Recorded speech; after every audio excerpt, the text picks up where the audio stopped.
과점 주주 하면은 제일 먼저 할 일은 퍼센트를 먼저 익히는 거예요. 자, 과점 주주라는 말이 나오면 50% 초과.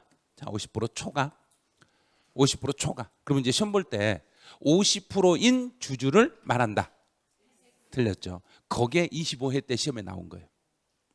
아무것도 아닌 것처럼 오죠. 근데 50%라고 써놓고 틀렸다고 해버린 거예요. 틀렸죠, 당연히. 그럼 50% 초과라고 했으니까 50%는 안 된다는 이야기예요. 자, 그럼 이제 두 번째로 가보죠. 이제 네모 박스를 보니까 과점주주 집단 내부에서 주식이 이전됐다. 그럼 과점주주 집단 내부라는 이야기는 자기들끼리 안에서 움직였다는 이야기예요. 자기 테두리 안에서. 그러면 집단 내에서 주식이 움직였어. 그러면 그 안에서 움직였으니까 총 지분은 변했는가요? 그대로인가요? 그대로. 자, 그러면 이게 이제 중요한 거예요. 자, 여기가요. 전체 지분 변동이 없어요. 그럼 전체 지분 변동이 없으니까 그 지분이 그대로인가요? 변했는가요? 그대로. 그대로면 이거 추가로 과세한다 안 한다? 안 한다. 과세할 필요가 없죠. 됐어요 이제. 자, 두 번째. 이제 시험에 나오면 올해 나오면 여기를 낼 거예요. 자, 설립시. 자, 설립시만 동그라미 딱 치세요. 다른 거 필요 없어요. 설립시험 보세요. 그럼 회사를 처음 시작할 때 과점주주다. 설립시 과점주주다. 그러면 처음 시작할 때는 회사에 물건이 회사로 들어오는가요? 돈이 들어오는가? 돈. 왜? 설립할 때 우리 자본금 돈이 들어오잖아요. 돈이 들어오면 돈은 취득세 대상물이다, 대상물은 아니다. 그리고 돈에 대해서는 취득세 낸다, 안 낸다? 안 내죠. 그러니까 설립시에는 세금 낼 물건이 없잖아요. 물건이 없는 상태니까 설립시 과점주주가 돼도 세금 낼 필요 없다. 그래서 다른 집은 다 필요 없고 설립시 딱 하는 순간 끝에 가서 없다. 끝. 자, 설립시는 세금 내지 않습니다. 이런 식으로. 자, 이제 지문을 찾아보죠. 앞에서 과점주주란 해가지고 퍼센트가 나오면 반드시 뭔만 생각한다? 50% 초과. 자, 50%를 초과한다요. 초과라는 단어에다 이렇게 동그라미 치셔야 돼요. 초과. 50%를 초과한 주주를 과점주주라고 합니다. 이제 두 번째요. 집단 내부에서 이전이 됐어요. 그러면 이제 이 지문은 집단 내부에서 움직였어요. 그러면 자기들끼리 주식이 왔다 갔다 하면서 그 다음에 이제 전체 지분별의 변화가 없어요. 전체 비율의 변동이 없어요. 그럼 끝에 가서는 세금 낸다, 안 낸다? 안 낸다. 과세하지 않는다. 이런 식으로. 제일 중요한 게 이 부분이에요. 총 지분의 변화가 없을 때는 세금 낼 필요 없다. 자, 이제 설립시 나왔네요. 설립시 나오면 중간 생략 보는 순간 설립시 없다. 끝. 그럼 단 1초 만에 풀 수 있는 거예요. 설립시 있다 나와요. 여기가 있다라고 나와. 그럼 틀렸네? 그럼 답 찾아버리면 돼요. 이게 작년 공인회계사 기출문제 정답이거든요.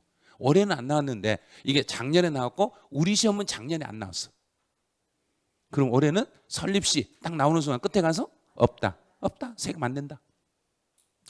이제 4번은 이 부분은 이제 주의를 하셔야 돼요. 자, 4번은 주의하셔야 돼요. 4번 문제가 나오면 정답을 맞출 확률이 많이 떨어지세요. 자, 왜 떨어진가 한번 스스로 한번 느껴보세요. 자, 오늘이 3월 2일. 3월 2일이죠. 오늘 제가 과점주주가 됐어. 자, 오늘 과점주주가 됐어요. 오늘 과점주주가 됐는데 우리 회사가 내가 이제 과점주주로 있는 그 회사가 3월 31일 날 부동산을 취득하며 그 부동산에 대해서는 과점주주가 납세 의무가 있다, 없다? 봐요. 있다고 해버리는 거예요. 내가 3월 31일 날 과점주주인가요? 나는 3월 2일 날 과점주주인가요? 2일 날. 3월 2일 날 과점주주니까 오늘 물건만 책임을 지는 거예요. 오늘. 과점주주가 된 날. 그럼 몇 월 며칠 날 물건만 책임진다? 3월 2일. 그럼 3월 31일 날 물건은 내가 알 바 있다, 없다? 없다. 알 바 없잖아요. 3월 2일 날 없었으니까. 3월 2일 날 산 게 아니라 3월 말일 날 그 부동산을 샀으니까 그 부동산은 3월 2일 장부에는 들어있다, 안 들어있다? 안 들어있다. 그럼 세금 낼 필요 없다. 끝. 이렇게 쉬운데 여기를 못 보는 거예요. 과점주주가 된 후. 그럼 내가 과점주주가 된 후에 취득하는 부동산은 내가 과점주주가 됐을 때는 있었던 물건인가 없었던 물건인가? 그렇죠. 없었던 물건이잖아요. 그럼 나는 과점주주는 내가 과점주주가 된 그날 있는 물건만 책임지는 거예요. 그러면 그날 이후에 취득한 물건에 대해서는 납세의무가 발생한다, 발생하지 않는다? 발생하지 않는다예요. 그러면 회사는 세금을 안 낸다, 낸다? 낸다. 그렇죠. 회사는 할 바이죠. 여기서 시험 문제는 회사를 물어보는 게 아니라 과점주주를 물어보니까 과점주주만 공부하는 거지 회사는 볼 필요가 없는 거예요. 어차피 회사는 이 부동산 샀으니 세금 내는 거고, 그러면 나중에 내가 과점주주가 된 후에 취득하는 부동산에 대해서는 요거는 나는 책임진다, 안 진다? 안 진다. 자, 그럼 이제 예를 들어 볼게요. 우리 오늘 지금 강의는 세법을 강의하는가 학개론을 강의하는가? 세법. 저 세법 오늘 세법 들으러 왔어. 세법 들어왔는데 이번 주 일요일 날 이제 돌아오는 토요일 날 부동산 학개론해. 그럼 오늘 하고 났으니까 학개론도 내가 돈을 내야 되는가요? 아직은 아닌가요? 아직 아니죠. 모르잖아요. 내가 그날 와서 수업 들으러 오면 내는 거지. 그냥 무작정 내는 건 아니란 이야기예요. 언제나 똑같이 생각하세요. 그래서 과점주주가 오늘 과점주주가 됐으면 오늘 것만 책임진다. 나중에 것도 책임진다. 오늘 것만 책임진다. 그럼 오늘 이후에 과점주주가 된 날 이후에 취득한 물건은 세금 낼 필요가 없다. 끝. 봐요. 이게 단순한 거예요. 그런데 이게 엄청 어렵게 느껴지시는 거예요. 무작정 막 외우시니까. 이 질문 된 후에 과점주주가 된 후에 회사가 취득해도 과점주주가 됐을 때는 이 물건이 없었기 때문에 납세의무는 발생하지 않습니다. 이렇게 잡으시면 돼요. 이제 요거는 지문이 길어도요. 자, 이렇게 보세요. 최초, 이미, 다시 요 세 개만, 세 글자만 딱 보세요. 자, 이제 최초, 처음으로 과점주주다. 그럼 내가 처음으로 과점주주니까 예전에 세금 낸 적은 있다, 없다? 없다, 없죠. 그러면 이제 처음이니까 오늘 처음으로 과점주주가 됐으니까 그 지분 모두 그 지분 모두에 대해서 세금을 물으셔야 돼요. 그런데 이미 과점주주가 됐으면 이미 세금 낸 적은 있다, 없다? 있다. 이미 있죠. 이미 있으니까 지분 중에서 뭐 한 것만 내면 되겠는가? 그렇죠. 증가된 것만 내면 되는 거예요. 증가분만 내면 되는 거예요. 증가분. 그럼 다시 과점주주다. 다시 과점주주면 한 번이라도 과점주주가 된 적은 있다, 없다? 있다. 그러면 지분을 얼마만큼 세금 내요? 그러면 옛날에 세금 낸 거 빼고 뭐 한 것만? 증가분. 그럼 왜요? 증가분. 다른 지문이 필요 없는 것들이에요. 그럼 이제 시험 문제 나오면 이렇게 길어요. 엄청 길어요. 엄청 긴데 쭉 지문 중에 최초라는 단어를 딱 보는 순간 최초로 과점주주예요. 그럼 무슨 글자만 찾는다? 최초니까 모두 취득으로 본다.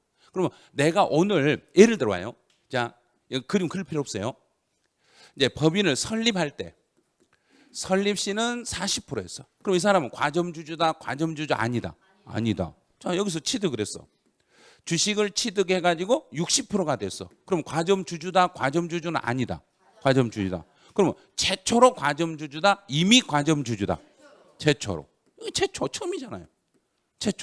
최초로 과점주주니까 이 시점에서 나는 몇 프로만큼 취득한 걸로 본다? 60%. 왜? 뭐니까? 모두니까. 끝. 이렇게 쉬운 건데 아니요 이게 너무 어려워요 막 그래요. 자, 다시 이제 이미 나왔네. 이 지문이 이렇게 길게 나와.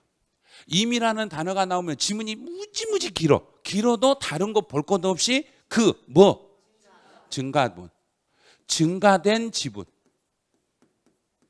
증가된 것만 세금을 내시면 돼. 그럼 자, 여기다 올게요. 60%. 또 취득을 했어. 또 취득해서 70%가 됐어요. 자, 70%는 최초로 과점주주다, 이미 과점주주다? 이미 과점주주니까 이 시점에서는 몇 프로만 낸다? 10%. 이제 풀어내잖아요. 증가분. 이건 뭐 찾으라는 거예요. 이렇게 쉬운데 지문이 길어서요. 너무 길어서요. 세법 이렇게 길어서요. 세법 하기 싫어요. 뭐가 길어요? 이미 증가. 너무 짧잖아 이거. 그다음에 다시 나왔네. 다시 나와도 증가된 경우에는 그 뭔만? 증가분만. 증가분에 대해서만 이렇게 되는 거예요. 자, 그럼 설립시 이제 60%라고 하면 예를 들어봐요. 설립시 60%면 과점주주다, 과점주주가 아니다. 과점주주다. 50은 넘었으니까 과점주주다. 과점주주가 여기가 최초죠. 최초로 과점주주는 과점주주인데 설립이니까 설립시는 세금 낸다 안 낸다? 그렇죠. 세금은 안 내는 거죠. 세금만 안 내는 거죠. 자, 이제 취득했어요. 취득해서 70%가 됐습니다. 그럼 70%는 최초로 과점주주다, 이미 과점주주다. 이미. 여기서 실수하시면 안 돼요. 자, 그대로 생각하지 말고 그냥 하세요. 아무 생각 없어야 돼요. 생각하시면 틀리네요. 자, 이미 과점주주니까 몇 프로만 세금 낸다? 그래요. 증가분 10%. 아, 여기서 안 냈으니까 70이 맞겠는데 이렇게 생각하는 순간 틀려버린 거예요. 그러니까 배운 대로만 계속 밀어붙이세요. 자, 이제 팔아먹었어. 팔아먹어서 여기가 40%가 됐어. 그럼 과점주주다 아니다? 아니다. 이번에 다시 취득을 했어. 취득해가지고 80%가 됐습니다. 그럼 이 80%는 최초로 과점주주다, 이미 과점주주다, 다시 과점주주다. 다시 과점주주다. 그럼 다시 과점주주인데 과거에 몇 프로까지는 세금 낸 적이 있으니까 70%. 70% 냈잖아요. 그럼 몇 프로만 낸다? 10%. 다 풀잖아요. 이제. 이렇게 쉬운 거예요. 그래서 혹시 이렇게 퍼센트로 나와도 이제 다 풀 수 있으셔야 돼요. 이런 식으로 나와도. 자, 이제 취득 시기로 가보죠. 취득 시기. 자, 시기는 여기서 시기라는 게 뭐냐면 소유권을 언제 내가 내 것으로 넘겨받을 것인가.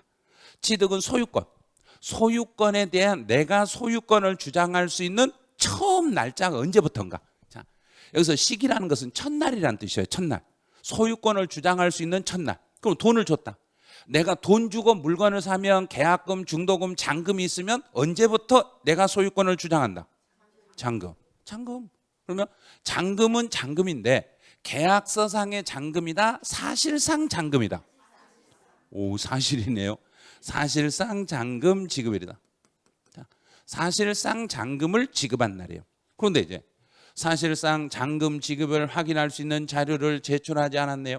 그럼 사실 확인이 된다는 얘기인가 안 된다는 얘기인가? 안 된다. 그럼 사실 확인이 안 되면 그때는 이 잔금을 뭘로 본다? 계약서. 그때는 두 번째가 계약서가 되는 거예요. 그럼 이제 지문에서 사실상 잔금 지급일과 계약서상 잔금 지급일이 두 개가 동시에 나왔을 때는 둘 중에 누구로 본다? 사실상으로 본다? 빠른 날로 간다? 잘 보세요. 자, 두 개가 동시에 나와도 원칙은 뭘로 간다? 사실상. 그래서 사실이에요. 그래서 사실하고 계약서가 두 개가 동시에 나와도 사실이 먼저. 둘 중에 빠른 날 아니에요. 사실이 먼저. 사실 확인이 안 되면 계약서. 사실이 안 되면 계약서. 근데 계약서상 잔금 지급일로 가는데 그 잔금 날짜가 명시되지 않았어요. 계약서에서 잔금 날짜가 명확하게 표시되지 않았어요. 명확하게 표시가 안 되면 그때는 계약일로부터 며칠이 경과된 날로 간다.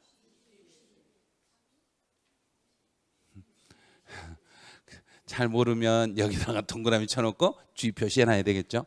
자, 잘 이해가 안 됐어요. 자, 이해 안 되신 분들은 취득세 신고를 어떻게 한가 보세요. 자, 이제 취득세 신고는 우리가 취득한 날로부터 며칠 안에 신고해라. 60일. 60일이죠. 그럼 예전에는 여기가 30일이었거든요. 근데 지금은 30일이 없어요. 다 60일로 바뀌었어요. 계약일로부터 우리가 혹시 계약서 쓰고 이번 오늘 계약서 쓰고 이달 말에 잔금 하겠는가? 좀 더 늘어나겠는가? 거의 대부분 잔금을 그 달에 하든가요? 안 하죠. 한 1, 2개월 뒤에 하죠. 이런 식으로. 그래서 여기도 계약일로부터 며칠이 경과됐나? 60일이 경과됐나? 연부로 취득했을 때는 자, 연부라는 것은 나눠서 돈을 나눠서 주기로 했을 때는 그때는 취득 시기가 전체 연부금 지급액이다. 그 매번 지급할 때마다다. 매번요. 매번 지급할 때마다. 그럼 앞에가 사실이다, 계약서다. 사실. 언제나 사실이에요. 사실상 연부금을 지급한 날. 이제 잔금 지급일과 등기한 날을 서로 비교했을 때는 잔금 날짜와 등기를 비교했을 때는 둘 중에 무슨 날? 빠른 날. 자, 그럼 이제 읽어야 돼요.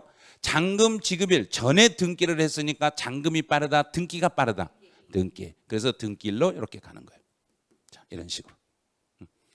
여기서는 취득 시기에서 소유권이 언제부터 내 것인가만 계속 생각하시면 돼. 자, 그럼 가요. 유상승계 취득에서 사실상 잔금 지급일에 취득한 것으로 본다. 단 확인할 수 있는 자료를 제출하지 않았다. 그건 확인이 안 되면 두 번째로 뭘로 가고? 계약서상.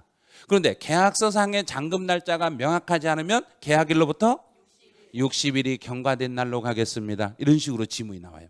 자, 두 번째, 연부라는 단어가 나오면 날짜를 정할 때는 매번 지급일이다, 전체 지급일이다. 매번. 자, 연부금을 지급할 때마다 그때마다 새로운 취득으로 간주하겠습니다. 이제 잔금 지급일, 사실상 잔금 지급일, 계약서상 잔금 지급일 전에 등기. 등기하고 비교했네. 비교했을 때는 둘 중에 빠른 날. 그럼 전에 등기니까 등기한 날이 빠릅니다. 이제 등기 등록하지 아니하고, 자, 이거 조심하세요. 4번 조심하셔야 돼요. 여기서 이제 4번 같은 경우에 주의해야 될 사항이 앞에 유상이라는 걸 주의하세요. 유상, 내가 돈 주고 샀어. 내가 이 물건을 돈을 주고 사면, 내가 돈 주고 사면 취득세는 취득일로부터 며칠 안에 신고해야 되고 60일. 자, 60일이네요. 그럼 60일이니까 계약을 해지하더라도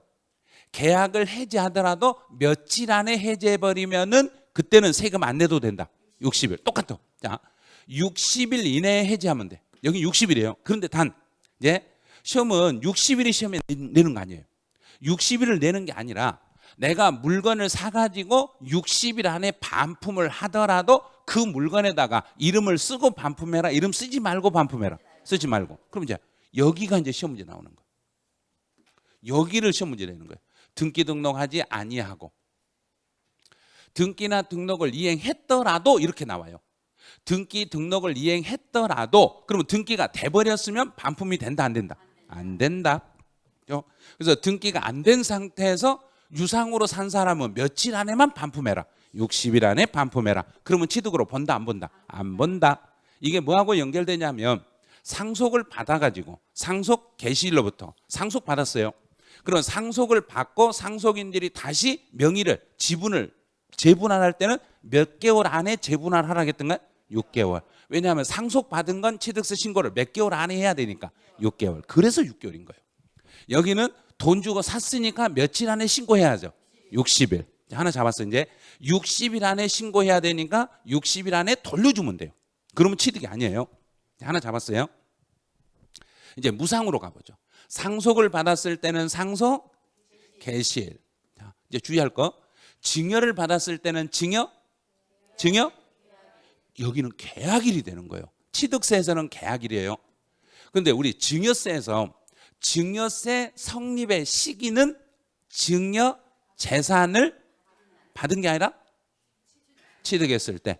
증여 재산을 취득했을 때를 증여세 성립 시기로 잡았어요. 그러면 양도소득세에서 증여를 받았을 때 취득의 시기는 증여를 받은 날. 거기는 증여를 받은 날.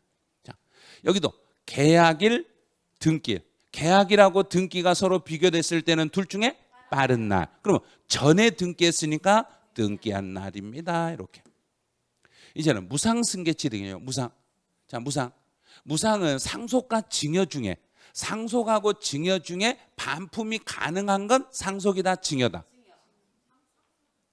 죽은 사람한테 돌려줄 수 있어요. 죽은 사람 살아오면 돌려줄 수 있죠. 상속해놓고 다시 살아오면 돌려줄 수 있어. 죽어버린 사람 돌아오는가 못 돌아오는가? 못 돌아오죠. 그러면 상속은 반품이 안 돼. 증여는 반품이 돼. 살아있으니까. 살아있는 사람한테는 반품이 되는데 죽어버린 사람한테 반품이 안 돼요. 그러면 증여는 이제 올해 시험 볼 때 조심할 거.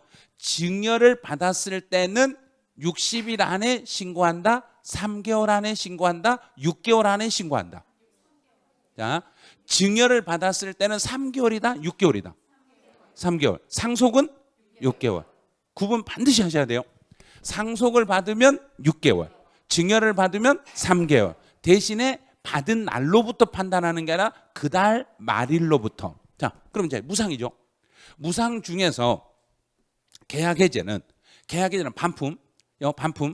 무상으로 받은 것 중에 반품이 가능한 건 상속이다, 증여다. 증여니까 반품은 몇 개월 안에 반품해라. 그렇죠. 3개월. 3개월 안에 반품해라. 이 말이에요. 돈 주고 샀을 때는 며칠 안에 돌려줘라. 60일. 판단 잘 하셔야 돼요, 그걸. 유상이냐 무상이냐에 따라서 60일이냐 3개월이냐가 날짜가 달라져 버리는 거예요. 그러면 여기도 내가 증여를 받고 등기하고 돌려준다 하지 않고 돌려준다. 하지 아니하고 써버리면 안 돼요. 그 물건에다 이름 써버리면 반품이 안 돼. 그 이름 쓰지 말고 3개월 안에 돌려주시면 취득이 아닌 걸로 보겠습니다. 이제 상속 나왔네. 상속은 상속 개시일. 자, 증여로 취득했을 때는 계약일. 그런데 계약일 전에 등기를 먼저 했을 때는 등기일. 자, 이제 조심할 거. 3번 조심할 거. 무상으로 취득해서 계약을 해지했어요. 무상 승계 취득은 몇 개월 안에 돌려줘라. 3개월. 단 등기나 등록을 하고 돌려줘라 하지 말고 돌려줘라. 등기 등록하지 아니하고, 자, 등기가 안 된 상태에서 몇 개월 안에 돌려줘라. 3개월 안에 돌려줘라. 자, 원시 취득으로 가보죠. 매립이나 간척으로 원시 취득했다. 그럼 원시 공사했네요. 바다를 메꿨네. 바다를 메꿨으면 공사가 끝나면 그때부터 내 거란 이야기인가? 정부가 인정해주면 내 거란 이야기인가? 자, 이제 잘 생각하세요. 바다를 메꾸려고 공사를 다 했어. 그러면 다 메꿨어. 다 메꾸면 내 것인가요? 정부가 확인해주면 내 것인가? 확인해주면. 다 메꾸면 아니에요. 다 메꿨더라도 정부가 공사가 끝났다는 걸 인정을 해줘야 돼요. 인정. 그래서 공사 준공했다는 걸 인가를 내줘야 돼. 공사 준공 인가일이 되는 거예요. 공사 준공 인가일이라는 말은 뭐냐면 공사가 끝났다는 걸 정부가 확인해 주는 날. 내가 공사가 끝났다고 된 게 아니라 정부가 인정해 주면 그때부터 내 소유권이 인정이 돼. 그럼 여기는 등기가 우선이라는 이야기인가? 인가가 우선이라는 이야기인가? 인가. 등기가 아니에요. 이제 건물을 건축하거나 개수했을 때, 그럼 건물을 새로 신축을 했을 때도, 자, 여기서는 정부가 사용 승인서를 내주는 날이 있어요. 사용해도 좋다는 승인서를 내주는 날과 실제로 내가 들어가서 그냥 사용해버린 날, 사용한 날. 그러면 여기는 사실상 사용일 중에서 둘 중에 빠른 날입니다. 자, 다시요. 내가 건물을 신축을 한다고 해서 내가 건물을 새로 지었으니까 그냥 내가 들어가면 되는가요? 확인받고 들어가야 되는가? 확인받고. 정부한테 승인받고 들어가든지 승인 안 받고 그냥 들어가든지 두 개를 비교해서 둘 중에 빠른 날 취득으로 보겠습니다. 이런 거예요. 이제 사용 승인서를 내주기 전에 임시 사용 승인을 받으면 여기를 뭐라고 해야 되는가? 그렇죠. 그 빠른 거. 임시 사용 승인을 받은 날. 임시 사용 승인을 받은 날과 사실상 사용이 돼. 그런데 사용 승인서도 받을 수 없고 임시 사용 승인도 받을 수 없는 것은 어떻게 하냐면 그때는 사실상 사용이 가능한 날. 사용이 가능하게 된 날하고 실제 사용이라고 비교해서 빠른 날이에요. 그럼 이게 문제가 나왔을 때 원칙으로 나오면 너무 쉬워. 그런데 사용 승인 전에 임시 사용 승인을 받는 것도 문제가 쉬워. 그런데 이게 나오면 거의 못 푼다는 이야기예요. 이 부분이 나오면. 세 번째가 나오면 거의 못 풀어요. 그래서 사용 승인도 못 받고 임시 사용 승인도 못 받았을 때는 사용이 가능하게 된 날이 언젠가를 찾고, 그리고 내가 직접 들어간 날하고 비교해서 그 중에 빠른 날을 취득일로 잡겠습니다. 이렇게 하시면 돼. 자, 매립 간척 나왔네요. 매립이나 간척으로 토지를 원시 취득했어요. 그러면 공사가 끝났다는 걸 정부가 인가. 그래서 공사, 준공, 인가일. 준공, 인가 떨어지면 그때를 취득일로 잡습니다. 네, 건물을 건축했다. 그럼 새로 신축, 건물을 지었으니까 정부한테 승인, 정부 승인. 자, 사용 승인서를 정부가 내주는 날하고 내가 들어가서 사용한 날 중에서 빠른 날. 언제나 건물을 신축했을 때는 정부가 허가 내준 날하고 내가 들어간 날하고 비교해서 빠른 날. 자, 두 개를 생각하세요. 건물을 신축했을 때는 신축 끝나고 공사가 끝났다는 걸 정부가 인정해 주는 날하고 내가 진짜 들어가 버린 날하고 둘 중에 빠른 날 이렇게 잡으시면 돼요. 또 사용 승인서를 내주기 전에 임시 사용 승인을 받으면 뭐하고 비교하라냐인가? 임시 사용 승인을 내주는 날하고 들어가서 산 날하고 비교하시면 돼. 그럼 이제 요것만 조심하세요. 4번. 사용 승인이나 임시 사용 둘 다 받을 수 없을 때는 사용이 가능한 날. 사용이 가능하게 되는 날하고 실제 사용한 날 중에서 빠른 날로 이렇게 잡으시면 되겠습니다. 그래요. 4번만 조심하면 돼요. 이제 5번은 이제 여기는 지문 읽지 마시고 이것만 보세요. 자, 검사는 숙제 검사 생각하세요. 자, 숙제를 내줘가지고 제가 숙제했다는 걸 도장을 찍어주면 찍는 순간부터 혈액인가요? 찍는 날의 다음 날부터 혈액인가? 찍는 순간. 검사 도장 찍는 순간요. 그래서 검사 받은 날, 이날부터. 그런데 이렇게 하겠어요 하고 게시판에 붙이면 그날부터다, 다음 날부터다, 다음 날. 자, 여기는요. 소유권 이전 고시, 소유권 이전에 대한 고시를 게시판에 붙였네. 붙이면 그 다음 날에 효력이 생기겠습니다. 위에 있는 지문은 안 봐도 되는 거예요. 소유권 이전 고시일의 다음 날부터 효력이 생기겠습니다. 이제 기타로 가보죠. 토지의 지목을 변경했을 때는 우리 지목 변경하면 반드시 뒤에 뭐가 따라붙는다? 가액 증가. 자, 가액 증가는 언제 증가된 걸로 봐요? 그랬더니 사실상 변경일과 공부상 변경일을 비교해서 빠른 날입니다. 자, 그런데 시험 볼 때는 여기를 조심해야 돼요. 자, 변경일 전에 변경하기 전에 사용을 하고 있으면 또 비교한다 안 한다? 자, 변경이라고 사용이라고 다시 비교한다 안 한다? 한다요. 한다. 안 한다고 하면 큰일 주의하라겠잖아요. 그래서 변경일 전에 사용을 했을 때는 사실상 사용일입니다. 그럼 이제 해석 이렇게. 자, 이 세 개를 이렇게 세 개를 비교해 가지고 그 중에서 제일 빠른 날이에요. 이렇게 잡는 거예요. 그 중에 가장 빠른 날이에요.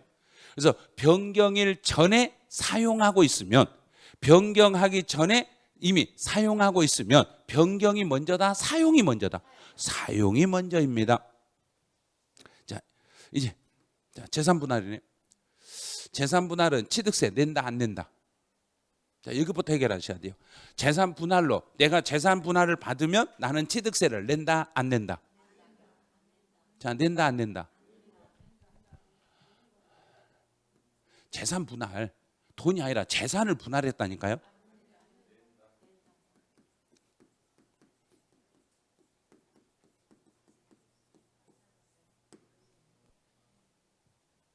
재산 분할은 취득세 과세하는 거예요. 양도세를 안 내는 거예요. 취득세 내는 거예요. 취득세를 내기는 내는데 재산 분할은 물건값에 대해서 취득세를 낸다, 등기값에 대해서 낸다. 그렇죠. 등기값. 그러면 여기가 등기일이 되겠죠. 등기한 날. 재산 분할 등기했을 때 그때 등기분에 대해서만 특례 세율을 적용해서 세금을 물리시면 돼요. 이제 점유로 취득했어요. 그럼 부동산을 제가 몇 년을 점유하면 내 것이 될 수 있고 20년. 20년을 점유하고 있으면 내 것인가요? 내 앞으로 뭘 해야 된가? 등기. 그럼 20년 전에 가격으로 취득세를 낸다? 지금 가격으로 취득세 낸다? 지금. 그럼 뭐 할 때? 등기할 때. 그래서 등기일로 가겠습니다. 이렇게. 이제 수입은 외국에서 물건을 우리나라로 가지고 들어올 때니까 뭐 한 날? 수입이 아니라 반입한 날. 그냥 수입한 날 해도 돼요. 상관없어요. 우리나라 가지고 들어온 날. 가지고 들어왔을 때 그때를 취득일로 잡으시면 돼요. 자, 1번 앞에다 주의하고 다르세요. 1번 조심하셔야 돼요. 문제 나오면 1번 지문 상당히 많이 틀리시네요. 토지의 지목을 변경했을 때는 먼저 사실상 변경일과 공부상 변경일을 비교해서 빠른 날. 단 변경일 전에 사용하는 부분이 있으면 사용일. 자, 잘 봐야 돼요. 사실상 변경된 날과 공부상 변경일 중에서 빠른 날인데 단 토지 변경일 전에 사용하고 있을 때는 그때는 사실상 사용일을 취득일로 잡습니다. 이렇게 나와요. 근데 이 지문을 이제 오답을 만들 때 어떻게 만드냐면 토지의 지목을 변경한 경우에는 사실상 변경일을 취득일로 합니다. 틀렸죠? 여기서 하나만 쓰면 안 돼. 사실상 변경일이라고 쓰시면 안 되고 사실상 변경일과 공부상 변경일 중에서 빠른 날. 단 변경일 전에 사용하고 있으면 사실상 사용일이에요. 이런 식으로 답을 하셔야 돼요. 그다음에 재산분할. 재산분할은 뭐에 대해서만 세금 낸다? 등기. 그럼 등기한 날. 점유도 등기한 날. 20년 뒤에 등기했을 때 가격으로 취득세를 물리시면 됩니다.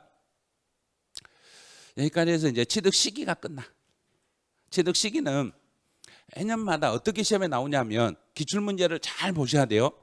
취득 시기는 한 번은 취득세에서 나오고 한 번은 양도소득세 나오고 그래. 매년마다 돌아가면서 나와요. 취득 시기 문제는 한 해는 취득세, 한 해는 양도소득세. 참고로 작년에는 취득세. 그런데 올해는 나온다 그러면 한 줄 정도 나와요. 단독 문제로 내는 거야. 지문 한 줄 정도. 자, 이제 과세 표준. 과세 표준이라는 것은 세금 계산을 할 때 기초. 자, 세금 계산할 때 금액. 세금을 계산할 때 금액은 우리 취득세는 우리가 직접 계산한다, 정부가 계산한다. 직접. 내가 직접. 자, 원칙. 취득 당시에 신고 가액. 내가 가액을 정하는 거예요. 그럼 내가 나 이 물건 이만큼 이 금액에 샀어요 하고 이 물건 이만큼 샀어요 하고 신고하면 정부는 내 말을 믿는다, 믿지 않는다? 믿는다고 자신 있게 말하네요. 믿어요. 믿고 나서 뒤에서 신고했으니까 몇 년 조사한다? 5년을 조사한다. 이제 기본적으로 흐름을 잡으시네요. 총론을 알면 이렇게 풀어낼 수 있는 거예요. 자, 내가 이제 신고했는데 만약에 연부로 취득했을 때는 우리 연부 취득의 취득 시기는 전체라겠는가 매번이라겠는가? 매번. 그럼 과세 표준도 매번. 사실상 연, 부, 금 지급 시마다 매해 지급. 연부금 매번 지급할 때마다 그때마다 새로운 취득으로 보는 거예요. 지급할 때마다 금액. 자, 이제 주의할 거. 특수관계인이라는 말이 딱 뜨는 순간 특수관계인 그러면 서로 좋은 행위를 한다, 나쁜 짓 한다. 나쁜 짓. 그러면 우리 이제 우리 그 아주 어린 아가들한테 나쁜 짓 그러면서 그거 그렇게 해라 그런가요? 안 돼 그런가요? 안 돼. 여기서 나쁜 짓 그럼 우리는 안 돼. 얼른 생각하셔야 돼요. 나쁜 짓 했으니까 그 금액은 그 사람이 나쁜 짓 한 걸 부인해 버리고 지금 시장에서 거래되는 금액으로 세금을 신고하셔야 돼. 그럼 시장에서 거래된 금액을 5글자로 늘려보세요. 시가 그다음 인정액. 시가 인정액으로 갑니다. 지금 시장에서 거래되고 있는 금액을 시가 인정액이라고 그래. 이걸 국세에서는 2글자로 줄여서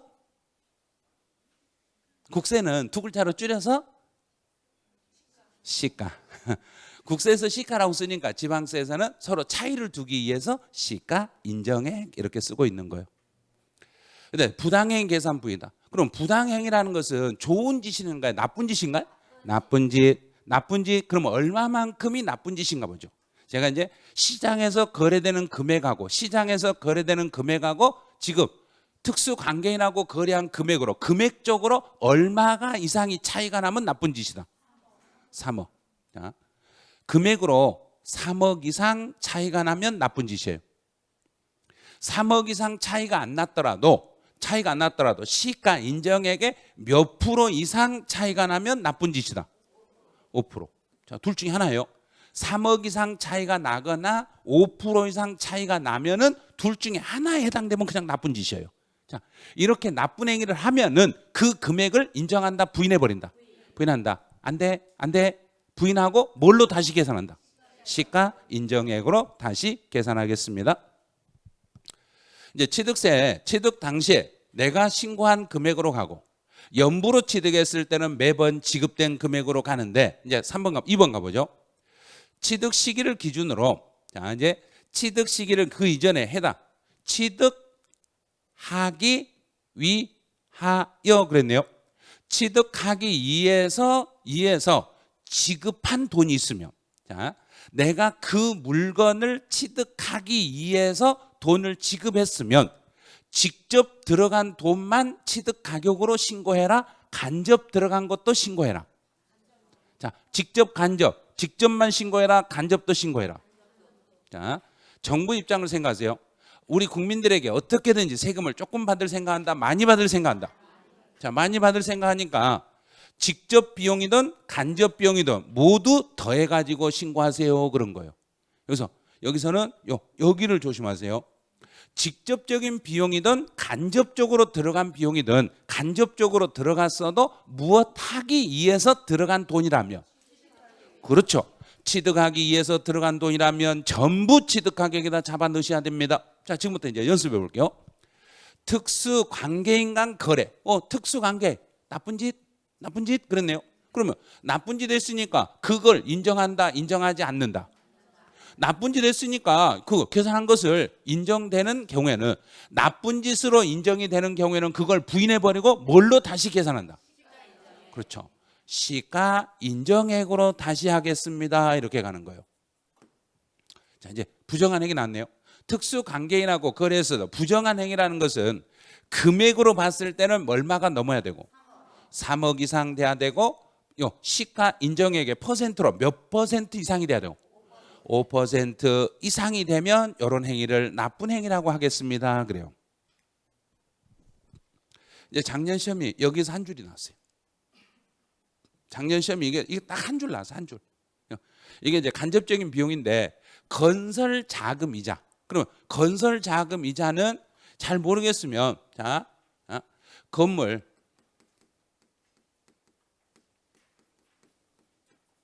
취득 자금 이자다.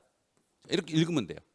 건설 자금 이자하고 건물 살 때 건물 취득 자금 이자라고 생각해 버리세요. 그러면 건설 자금 이자는 건물을 취득할 때 들어간 돈이다, 안 들어간 돈이다? 들어간 돈이다. 들어갔으니까 당연히 내야 되겠죠.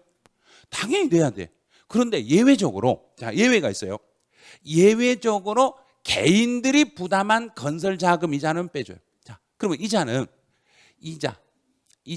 자, 이자들은 이자가 나갔다고 해도 개인들이 부담한 이자는 포함한다, 제외한다. 개인들이 부담한 건 빼줘. 그런데 법인들은 이자가 나가도 법인은 반드시 뭘 작성을 해야 되니까, 장부를 작성하니까 법인들이 부담한 것은 반드시 장부에 표시가 돼 있어야 돼. 그래서 법인들이 부담한 이자는 취득 가격에 들어가지만 개인들이 부담한 이자는 취득 가격에서 빼드리겠습니다. 자, 의무적으로 부담하는, 그럼 의무란 이야기는 무엇 하기 위해서, 취득하기 위해서, 내가 이 물건을 취득하기 위해서 반드시 들어간 것은 개인이든 법인이든 상관없이 모두 다 포함하겠습니다. 또 취득에 필요한 돈을 지급했네요. 대가. 취득에 필요한 대가니까 개인, 법인 모두 필요하다, 법인만 필요하다? 모두 필요합니다. 모두 필요하네요. 자, 이제 중개보수. 자, 주의. 중개보수 작년 시험 이게 나왔어요. 자, 물건을 살려면, 내가 물건을 취득할 때는 중개보수 나간다, 안 나간다? 나가죠. 중개보수 나가죠. 그럼 중개보수도 무엇 하기 위해서 들어간 돈이고 취득하기 위해서 들어간 돈이기 때문에 당연히 취득 가격에 들어가야 맞겠죠.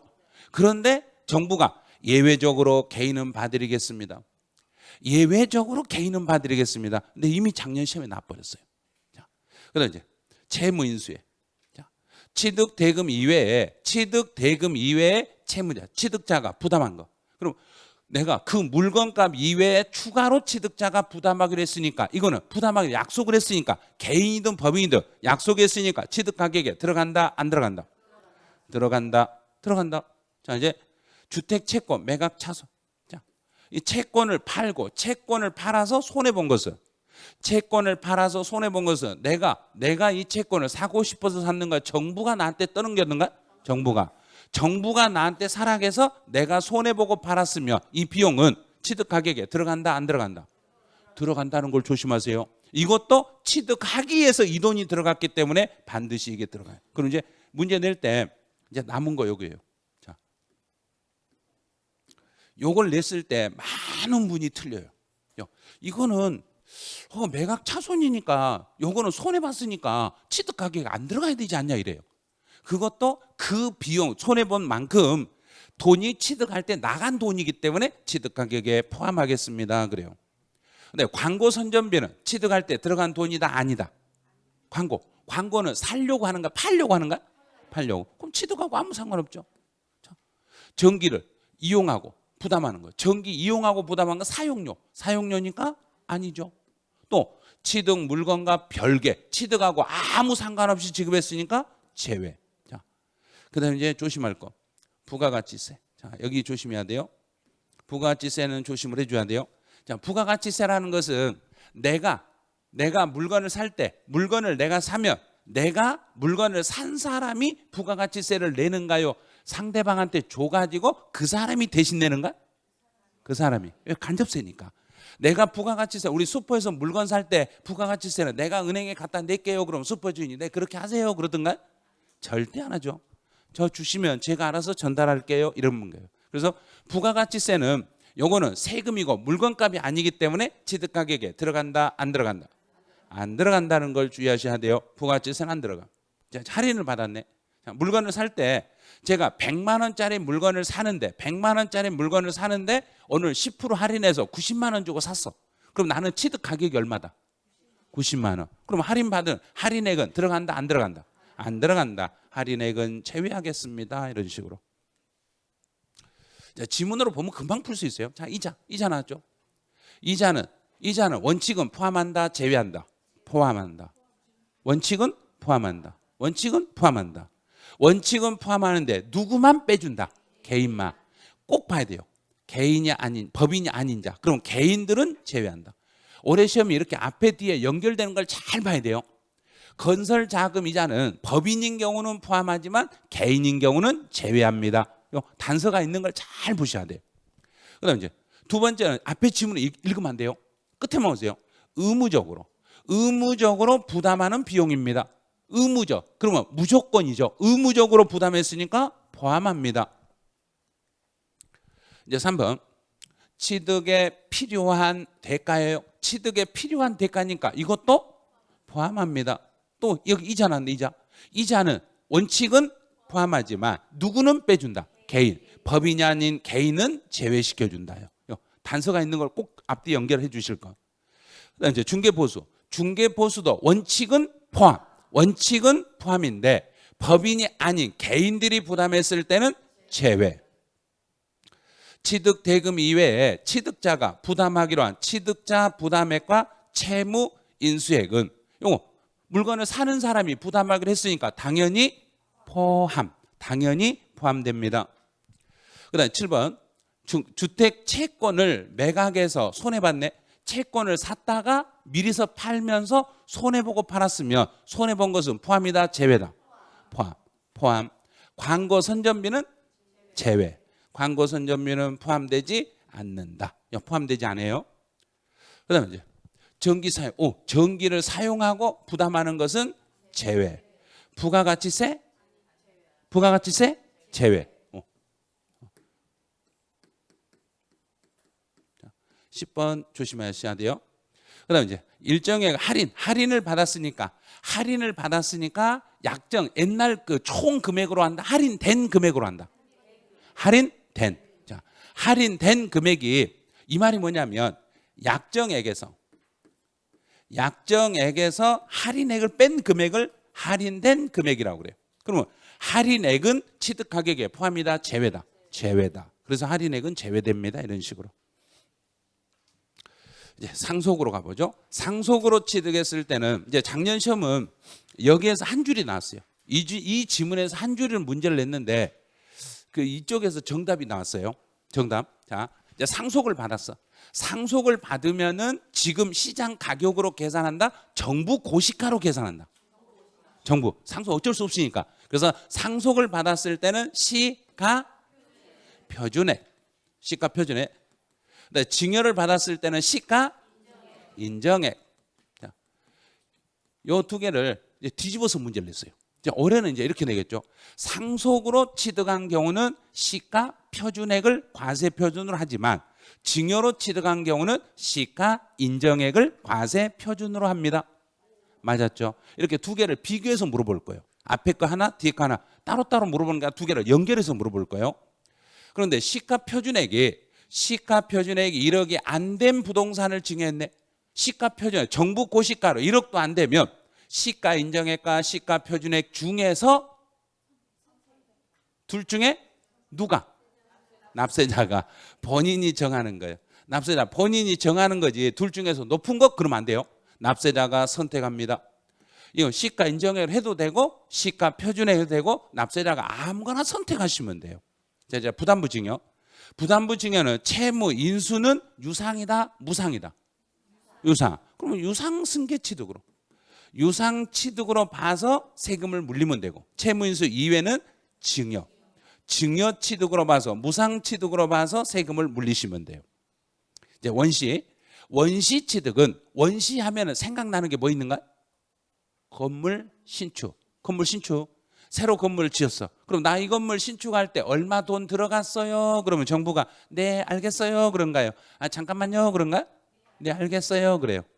나 얼마 들어갔어요? 그러면 사실상 취득 당시에 사실상 취득 가격으로 가는 거예요 이게. 그럼 사실상 취득 가격이라는 게 뭐냐면 내가 이 공사비로 얼마 들어갔어요 하고 내가 정부에게 말하는 걸 말해요. 그런데 법인이 아닌 개인들은 장부가 있는가 없는가? 없죠. 법인은 장부가 있는데 개인은 없어. 그러면 장부가 없더라도 확인되면 그거 인정해 준다 안 해준다? 해준다. 그래서 원칙은 사실상 취득 가격으로 가. 원칙은 사실상 취득 가격으로 인정을 하는데 그런데 이제 자, 여기서 이걸 조심해야 돼요.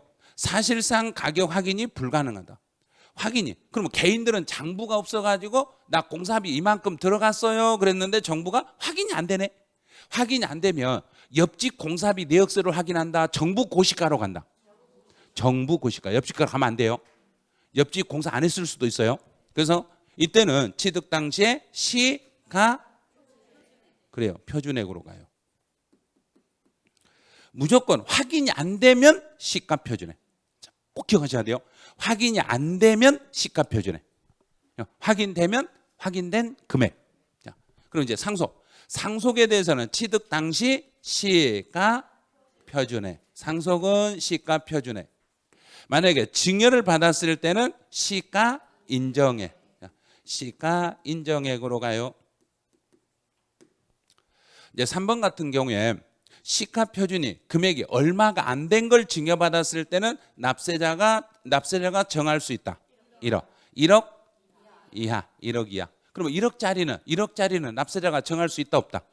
있다. 1억짜리는 정할 수 있어요. 그럼 1억인 경우 만약에 문제에서 이렇게 냈다고 봐요. 그 취득 물건에 대한 시가 표준액이 1억 원인 부동산을 증여로 취득한 경우에 시가 표준액으로 취득세를 신고했다. 그럼 맞았다 틀렸다? 맞죠? 내 마음대로 하니까. 자기 마음대로 할 수 있잖아요. 내가 선택할 수 있잖아요. 내가 시가 표준액으로 선택해서 신고하든 시가 인정액으로 하든 정부는 관여한다 안 한다? 안 한다. 네 마음대로 해라 그랬으니까. 알았어요. 나는 그냥 둘 중에 하나 안 한 거 할게요. 둘 중에 하나 아무거나 선택해서 신고하시면 되는 거예요. 1억만 안 되면 1억 이하면 선택이 가능하다는 이야기예요. 이제 증여로 취득해서 이건 뭐 그렇게 중요하지 않아요. 증여는 채무 인수는 유상, 채무 인수 이외는 증여. 이 정도만. 그다음 원시. 자, 원시 공사했을 때는 내가 공사비 내역서를 신고하면 그걸 사실상 취득 가격이라고 하는데 이 사실 가격을 법인이 아닌 개인들이 확인이 안 되면 무조건 뭘로 간다? 시가 표준액. 확인 안 되면 무조건 시가 표준액이에요. 시가 인정액 아니에요. 시가 표준액으로 가겠습니다. 이제 대물변제. 이게 작년 시험에 여기 대물변제하고 교환 두 개가 시험에 나왔어요. 상당히 어렵게 나왔죠, 이거. 자, 대물변제라는 것은 뭘 어떻게 하냐면 내가 돈을 줄 게 있는데 돈이 없으니까 돈 대신에 뭘 줬다? 물건. 돈 대신 물건 주는 거예요. 돈을 대신해서 물건을 줬으니까 이 물건의 가격은 뭘로 해석한다? 아니요. 시가 인정 안 돼요. 자, 내가 예를 들어서 1억 줄 돈이 있어. 1억 줄 돈이 있는데 1억을 못 주니까 내가 가지고 있는 이 땅을 줘버렸어. 이 땅 얼마를 쳐서 줬는가? 1억. 바로 그 말이에요. 그럼 그 땅의 시가 인정액으로 간다는 이야기인가요?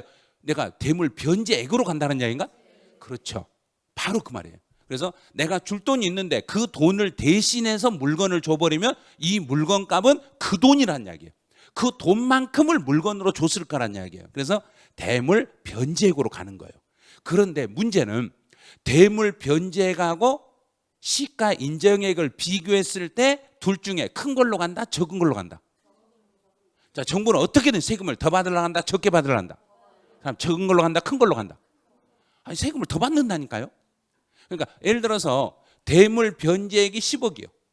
시가 인정액이 12억이요. 그럼 얼마로 계산한다? 12억. 봐요. 대물 변제액이 시가 인정액보다 자, 이런 경우는 시가 인정액이다. 이렇게 하면 시가 인정액. 시가 인정액이 둘 중에 큰 건가 적은 건가? 큰 거죠. 그럼 이제 앞에는 대물 변제액이 이거 이렇게 물어봤으니까 대물 변제액이 시가 인정액보다 큰 경우인가요? 적은 경우인가요? 그렇죠. 적은 경우. 참 법을 애매하게 써놨죠. 둘 중에 그냥 큰 거 그러면 될 걸. 그러면 세금 많이 물린다고 정부가 욕먹으니까 둘 중에 적은 건 이렇게 말을 살짝 틀어놓은 거예요. 그래서 대물 변제액이 시가 인정액보다 적어버리면 둘 중에 큰 것이 시가 인정액. 그럼 시가 인정액으로 가는 거예요. 그럼 잘 모르겠으면 이렇게 하세요.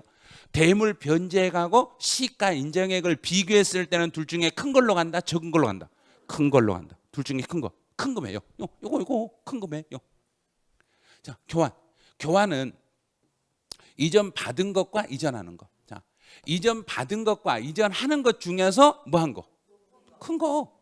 자, 그러면 지금 이거는 지금 서로 부동산을 서로 교환했으니까 정부 고시가로 해석한다. 지금 시세로 해석한다. 시세. 지금 시세 이름을 뭐라 붙이는가? 시가 그렇죠. 이게 시가 인정액이 되는 거예요.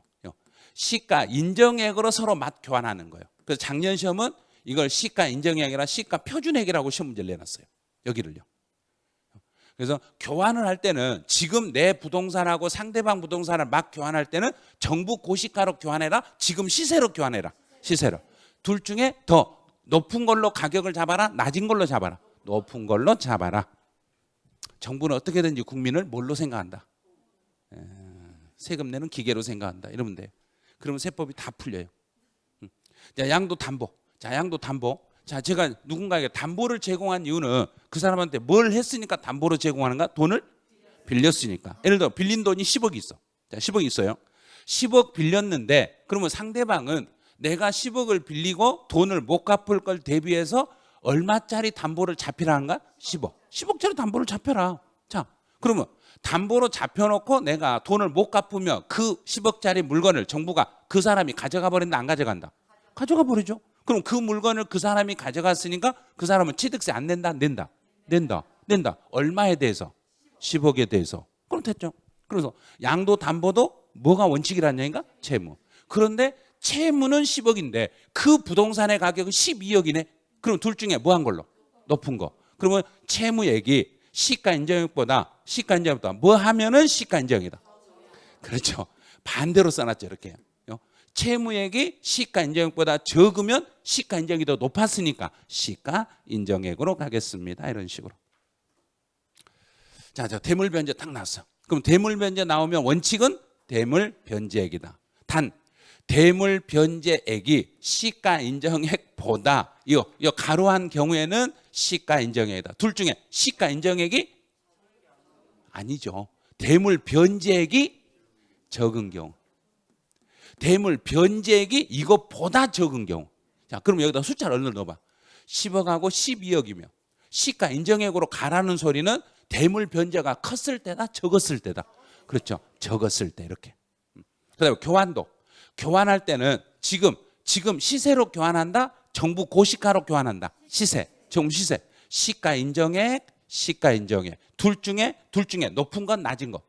높은 거. 둘 중에 높은 거. 더 많은 거. 자, 둘 중에 높은 금액을 과세 표준으로 하셔야 됩니다. 자, 양도 담보. 양도 담보는 내가 돈 빌린 액수는 채무액이죠. 채무. 만약에 이 채무액이 시가 인정액보다 이 경우는 시가 인정액으로 갑니다. 그럼 채무가 컸을 때란 이야기인가 적었을 때란 이야기인가? 그렇죠. 채무가 적은 경우에는 시가 인정액이 더 컸을 때는 채무보다 시가 인정액이 더 커버리면 그때는 시가 인정액. 그럼 모르겠으면 채무하고 시가 인정액을 비교해서 둘 중에 큰 거, 큰 금액 이렇게 해도 돼요. 둘 중에 큰 거 이렇게 알아놓으면 채무가 시가 인정액보다 낮으면 시가 인정액. 만약에 반대로 채무액이 시가 인정액보다 높으면 채무액 둘 중에 더 높은 걸로 관세 표준을 잡으시면 돼요. 이제 의제 취득으로 가보죠. 이제 지목 변경으로 변경으로 가액이 증가하면 증가한 가액이 있으면 증가된 부분에 대해서만 세금을 물어야 되는데 단 개인도 변경으로 증가된 가액이 있으면 증가된 가액에 대해서 세금을 물으셔야 돼요. 자, 그런데 여기도 확인할 수 없네. 확인이 안 되네. 확인이 안 되면 무조건 뭘로 가고? 시가 표준액. 자, 시가 표준액. 확인이 안 되면 무조건 시가 표준액으로 가는데 지금 여기는 지목이 변해버렸는가 안 변했는가? 변했죠. 지목이 변했으니까 변한 후에 시가 표준액과 변하기 전에 시가 표준액의 차액을 증가된 가액으로 하는 거예요. 지목 변경 전에는 1억이었어. 변경해놓고 보니까 1억 2천이네. 그럼 후는 1억 2천, 전에는 1억. 그럼 증가된 게 얼마? 2천. 2천에 대해서 세금을 내놓으라는 이야기예요. 확인 안 됐을 때만. 자, 건물 개수도 똑같아. 우리 집 수리하는 거. 집 수리하는 것도 취득 당시에 사실상 취득 가격으로 가고 확인할 수 없으면 무조건 뭘로 가고? 시가 표준액. 확인할 수 없으면 시가 표준액으로 가격을 잡으시면 돼요. 확인 안 되면 시가 표준액. 무조건 확인 안 되면 시가 표준액. 자, 봐요. 토지의 지목을 변경했을 때는 사실상 취득 가격으로 가고 확인할 수 없으면 뭘로 가고? 시가 표준액이요. 후에 시가 표준액과 전에 시가 표준액을 뺀 가격을 증가된 가액으로 적겠습니다. 건물을 계속 우리 집 수리했을 때도 사실 가격인데 여기도 확인할 수 없으면 확인이 안 되면 시가 표준액. 확인 안 되면 무조건 시가 표준액.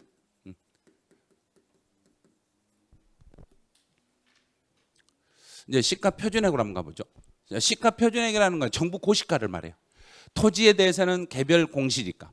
자, 두 번째, 해당 연도에 개별 공시지가가 결정 고시되지 않았다. 그럼 이번 연도에 고시가 안 됐으면 언제치를 갖다 쓴다? 직전 연도. 자, 직전 연도에 적용되었던 그 금액을 그냥 갖다 쓰시면 돼. 그다음에 이제 주의할 거. 개별 공시지가 아예 한 번도 고시가 안 됐으면, 자, 이제 시험 문제를 이걸 내는 거예요. 여기를 물어보는 거예요. 장관이 누군지를 물어보는 거예요. 자, 이제 개별자가 들어가면 앞에요. 개별. 자, 개별. 여기도 개별자가 들어가면 개별이라는 말이 들어가면 여기는 국토부 장관이 들어가요. 국토부 장관이 이렇게 들어와요. 국토부 장관이 가격을 정해주고 지방자치단체장이 최종적으로 결정하시고. 그런데 이제 공동이라는 말이 나오면 공동에 대해서 공시되지 않은 공동이라는 말이 나오면 공동 행안부 장관. 공동이라는 말이 나오면 행안부 장관. 자, 그럼 이번 연도에 아직 고시가 안 됐으면 언제껏 갖다 쓰면 되고 직전치 그냥 갖다 쓰시면 돼요. 자, 이제 건축물은 자, 건축물도 공동주택과 똑같이 보시면 돼요. 아파트나 상가 건물이랑 똑같이 보시면 돼요. 그러면 누가 정한 기준? 행안부. 그래서 행안부 장관. 그럼 개별주택은 단독주택이죠. 단독주택은 개별주택 가격이라고 그래. 그럼 단독주택에 대한 공시가 안 돼 있으면 누가 기준을 정해주고? 국토부 장관. 공동이나 상가 같은 경우는 행안부 장관. 이런 식으로. 그럼 이제 문제 풀 때 토지의 시가 표준액은 개별 공시지가. 이번 연도에 아직 결정이 안 됐으면 언제치 갖다 쓰고 직전 연도에 적용하던 걸 갖다 쓰고. 앞에요. 개별에 대해서 공시가 안 됐으면 누가 제공한? 국토부. 국토부 장관이 정한 걸 참고해 가지고 지방자치단체장이 가격을 결정하겠습니다. 자, 공동 나네요. 앞에가 공동이란 말이 왔으니까 누구라고 해야 되는가? 행안부 장관. 행안부 장관이 정해준 걸 가지고 지방자치단체장이 결정합니다. 자, 건축물 나오면 또 누구? 행안부. 자, 건축물 나오면 상가하고 똑같이 생각하세요. 그럼 공동주택 아파트하고 높이 올라간 거 생각하세요. 그럼 여기는 행안부 장관이 정해주고 나중에 지방자치단체장들이 가격을 최종 결정하겠습니다. 이렇게 가요. 자, 여기까지 해서 이제 과세 표준이 다 끝나. 자, 작년에는 과세 표준에서 시험 지문이 3줄이 나왔어요. 작년에 처음으로 나왔어요. 법이 개정되고 3년이 지난 다음에 처음으로 작년에 3줄이 나왔어요. 그 중에 한 줄이 정답이었어요. 그럼 올해도 과세 표준 한 줄 정도로 나올 거예요. 그러니까 종합 문제로 나오니까, 그러니까 잘 모르면 이렇게 하세요. 지금 시세를 고려할 것 같으면 시가 인정해. 시가 지금 시세를 고려할 수 없으면 시가 표준해. 확인이 안 되면 시가 표준해. 상속을 받으면 시가 표준해. 증여를 받으면 시가 인정해. 내가 실제로 공사를 했으면 공사비 내역세를 내밀고 확인이 안 되면 시가 표준해. 확인 안 되면 무조건 시가 표준해. 확인이 안 된다 그러면 정부가 일일이 다니면서 옆집 걸 확인한다 안 한다. 정부 고시가로 바로 해버린다. 이렇게 잡으시면 돼요. 그러면 과세 표준도 그렇게 어렵진 않으실 거예요. 자, 이제 여기까지 하시고 이제 잠시 쉬었다가 이제 세율로 넘어가 보죠.